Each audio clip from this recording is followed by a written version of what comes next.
सुप्रभात छात्रों, हमारे आज के वीडियो का विषय है छंद की परिभाषा और तत्व। कल के वीडियो में, इससे पहले वीडियो में आपने छंद की परिभाषा को पढ़ा, उसको जाना छंद किसे कहते हैं, और उसके तत्वों में आपने जाना लघु स्वर या लघु वर्ण किसे कहते हैं। आज हम पढ़ेंगे दीर्घ वर्ण किसे कहते हैं। दीर्घ वर्ण जिन वर्णों के उच्चारण में ह्रस्व वर्ण से दोगुना समय लगता है उन्हें दीर्घ वर्ण कहते हैं। इन्हें गुरु भी कहा जाता है। इनकी दो मात्राएं होती हैं और इनका चिन्ह होता है ये अंग्रेजी के अक्षर एस के जैसा। इस चिन्ह से, इस अंग्रेजी के अक्षर एस जैसे चिन्ह से इन्हें प्रदर्शित किया जाता है, इन्हें स्पष्ट किया जाता है। आ, ई, उ, ओ, औ, ए, ऐ आदि दीर्घ वर्ण हैं। ये दीर्घ वर्ण कहेंगे आप इन्हें, या दीर्घ स्वर कहेंगे। इन्हें गुरु भी कहते हैं और इनकी दो मात्राएं होती हैं। हमने आपको बताया था वर्ण दो प्रकार के होते हैं, स्वर और व्यंजन। मतलब वर्ण के दो वर्ण बताए थे, स्वर और व्यंजन। स्वर ए आ इ ऊ ऊ री ए ऐ ओ औ, ये स्वर है। और इन्हीं स्वरों को हम मात्राएं भी कहते हैं। ये वर्ण भी हैं, ये स्वर हैं, इनकी मात्राएं, ये मात्राएं कहते हैं इन्हें। जो दीर्घ स्वर होते हैं वो होते हैं आ, ई, उ, ओ, औ, ए, ऐ, ये दीर्घ स्वर होते हैं। इनकी दो मात्राएं होती हैं। और कल जो हमने बताया था आपको ए, ई, उ और री, ए, ई, उ और री, इन्हें ह्रस्व स्वर कहते हैं, लघु भी कहते हैं उन्हें, और उनकी एक मात्रा होती है। और जबकि आ, ई, उ, ओ, औ, ए, ऐ आदि की दो मात्राएं गिनी जाती हैं। इस तरह से ये हमारे स्वर होते हैं, और स्वरों को मात्राएं भी कहते हैं या उनकी मात्राएं होती हैं। ये दो होते हैं, दीर्घ और लघु या ह्रस्व। तो दीर्घ की ये वाले वर्ण दीर्घ हैं, और ह्रस्व हमने आपको कल के वीडियो में बताए थे। ये गुरु वर्णों के छंद में गुरु वर्ण के नियम होते हैं कुछ। जैसे कल लघु के नियम बताए गए थे, ऐसे ही दीर्घ के भी नियम होते हैं या गुरु के भी नियम होते हैं। वो कौन कौन से हैं? वो ये हैं, दीर्घ स्वर तथा उनसे युक्त व्यंजन गुरु माने जाते हैं। जैसे हमने आपको ऊपर बताया था, ये वाले स्वर, इन्हें हम गुरु कहते हैं। और जिन वर्णों पर इनकी मात्राएं लगती हैं, वह चाहे व्यंजन हो, उन्हें भी हम क्या कहते हैं? गुरु ही कहते हैं। जैसे कै पे आ की मात्रा लगी तो का, ये गुरु होगा। की, ये गुरु होगा। बड़ा ऊ की मात्रा है, यहाँ पर ऊ की मात्रा है, तो ये कू बना आपका कू, ये भी क्या होगा? गुरु होगा। को, कौ, के, कै। इसी तरह से कै के अतिरिक्त अन्य जो व्यंजन हैं, सब में जब ये मात्राएं लगेंगी तो ये क्या कहलाएंगे? ये सभी वर्ण, इस प्रकार के वर्ण गुरु कहलाएंगे। और भी दूसरा नियम है, यदि ह्रस्व स्वर के बाद विसर्ग आ जाए तो वह भी गुरु ही माना जाता है। यानी जिस वर्ण के बाद विसर्ग होता है उसे भी हम गुरु ही कहते हैं। जैसे आप देखिए प्रातः, प्रातः में तय वर्ण है जो कि ह्रस्व है, ए है केवल इसमें, लेकिन इसके बाद क्या आ गया है? विसर्ग आ गया है। इसीलिए जो ये तय वर्ण है विसर्ग सहित, इसको हम गुरु ही कहेंगे।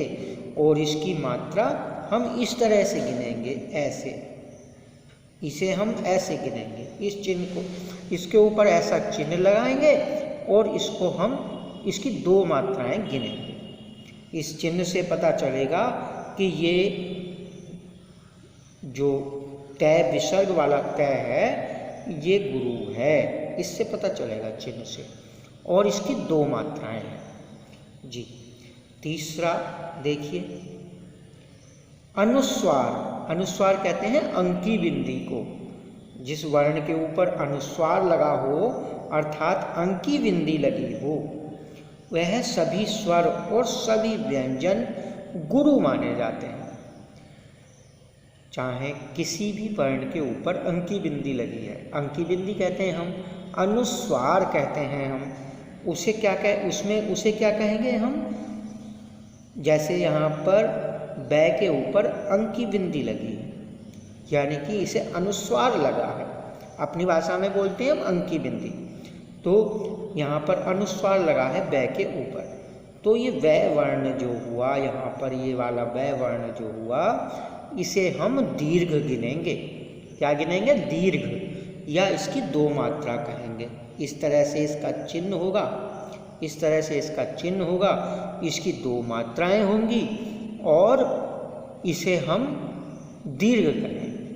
दीर्घ कहेंगे, गुरु कहेंगे और इसकी 2 मात्रा गिनेंगे।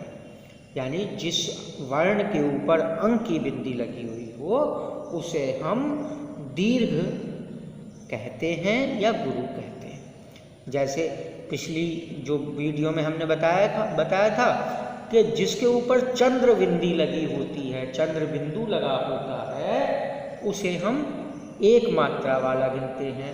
ह्रस्व गिनते हैं, उसे ह्रस्व कहते हैं, या 1 मात्रा वाला कहते हैं, या लघु कहते हैं। लेकिन यहाँ पर ये अनुस्वार, जो बिना चंदा बने जो बिंदी लगती है, इसे हम अनुस्वार कहते हैं। और जब चंदा बना करके उसके भीतर बिंदी लगती है, उसे चंद्र बिंदु कहते हैं। तो जो चंद्र बिंदु होता है वो तो होता है ह्रस्व, 1 मात्रा वाला, या लघु। और जो बिना चंद्र बिंदी के, बिना चंद्रमा बने हुए जो बिंदी होती है किसी वर्ण के ऊपर, उसे हम अनुस्वार कहते हैं।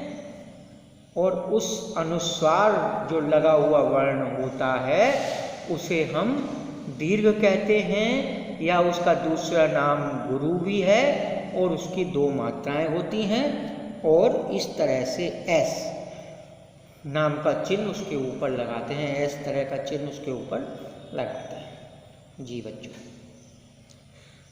संयुक्त अक्षर से पहले वाला वर्ण गुरु माना जाता है। जब हम छंदों में मात्रा लगाते हैं, मात्राओं की गणना करते हैं, तो जो संयुक्त अक्षर होता है, संयुक्त अक्षर हमने कल बताया था कौन सा होता है, इसमें यहाँ पर आप देखें आधा न और द है। ये आधा न और द है, ये दोनों मिलाकर के संयुक्त अक्षर कहलाएंगे। और ये संयुक्त अक्षर है। इस संयुक्त अक्षर से पहले वाला वर्ण है मैं गुरु माना जाएगा। नियम क्या है? संयुक्त अक्षर से पहले वाला वर्ण गुरु माना जाता है। और जो पहले आधा वर्ण और उसके बाद का वर्ण दोनों मिला करके ये एक संयुक्त अक्षर कहलाता है। आप देख रहे हैं आधा न है और त है। इस तरह से कहीं भी अगर कोई भी है, जैसे विश्व वर्ण है, विश्व, उसमें आधा श है और व है, तो आधा श और व मिला करके क्या कहलाएगा, ये आप देख लेंगे यहाँ पर। जैसे विश्व वर्ण है तो इसमें आधा श और ये ब मिला करके संयुक्त वर्ण कहलाएगा। और इससे पहला जो वर्ण ये वी है, ये है तो ह्रस्व, लेकिन इसे क्या गिना जाएगा? इसे दीर्घ गिना जाएगा। ऐसे ही यहाँ पर आधा वो मैं पूरा है, आधा न और द है, ये संयुक्त है अक्षर, आधा न और द संयुक्त अक्षर है। और इसको क्या गिना जाएगा? इससे पहले वाला वर्ण मैं हुआ, इस मैं को दीर्घ गिना जाएगा या गुरु माना जाएगा।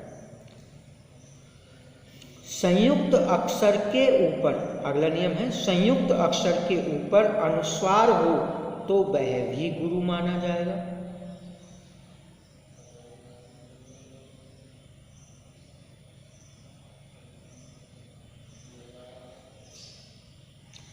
अब संयुक्त अक्षर के ऊपर अनुस्वार हो, यानी कि ये देखो मैं आधा न दे, यहाँ पर अगर ये संयुक्त अक्षर ये ले मान लो मैं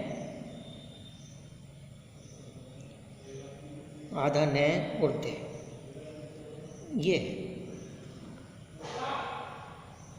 इस दे के ऊपर अगर अंकी बिंदी और लगा दो, ये संयुक्त अक्षर है आधा न और दे, इसके ऊपर अगर अंकी बिंदी और लगा दो दे के ऊपर, तो इस मंदम को भी आधा न और दे, इस सारे वर्ण को हम फिर क्या गिनेंगे, इसे भी गुरु ही मानेंगे।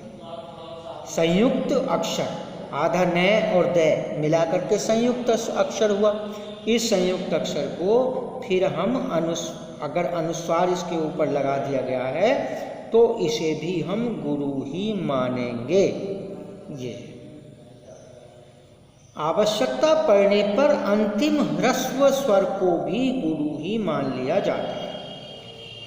अगर ऐसा पद में ये आवश्यकता पड़ रही है पद पढ़ते हुए कि इसको गुरु मान लिया जाए किसी वर्ण को, तो उसे ह्रस्व स्वर को भी गुरु मान लेते हैं, ये नियम है।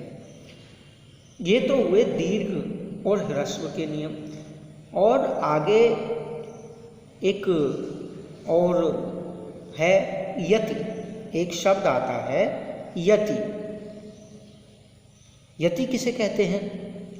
छंद पढ़ते समय उच्चारण की सुविधा के लिए, लय को ठीक रखने के लिए कहीं कहीं विराम लेना पड़ता है और इसी विराम या ठहराव को यति कहते हैं। यानी कि जब आप कोई दोहा पढ़ रहे हो और उस दोहा पढ़ते हुए आप थोड़े समय के लिए रुक गए बीच में, तो जब रुके वहाँ पर एक विराम, अल्प विराम लगाओगे, जिसे आप कोमा कहते हो अंग्रेजी में, अल्प विराम लगाओगे, वह अल्प विराम, वहाँ थोड़े समय के लिए रुकना क्या कहलाता है? यति कहलाता है। जैसे आप कल ही हमने एक उदाहरण दिया था आपको, रहीमन पानी राखिए बिन पानी सब सून। अब क्या लिखा? रहीमन पानी राखिए, हमने बोला राखिए और उसके बाद हम रुक गए, रहीमन पानी राखिए, थोड़ी देर के लिए रुक गए, फिर बोला बिन पानी सब सून। तो जहाँ हम रुके, रहीमन पानी राखिए, राखिए के बाद जब हम रुके तो उस रुकने को हम यति कहेंगे। बिन पानी सब सून, फिर पानी गए न ऊबरे, फिर रुक गए, ऊबरे के बाद मोती मानस चून, तो जब ऊबरे के बाद रुके वहाँ पर भी क्या माना जाएगा? उसे यति कहेंगे इस शब्द को। जी बच्चों, इस तरह से ये आपके तत्व हैं, ये आपके अंग मान सकते हैं छंद के, जो कि छंद को पढ़ने के लिए, छंद को समझने के लिए इन चीज़ों को समझना पहले जरूरी है। इसको आप अपनी नोटबुक में उतार लेंगे काम को, और फिर हम इसके बाद आपको छंद पढ़ाएंगे जो कि आपके कोर्स में है। उन छंदों को हम आपको पढ़ाएंगे। धन्यवाद।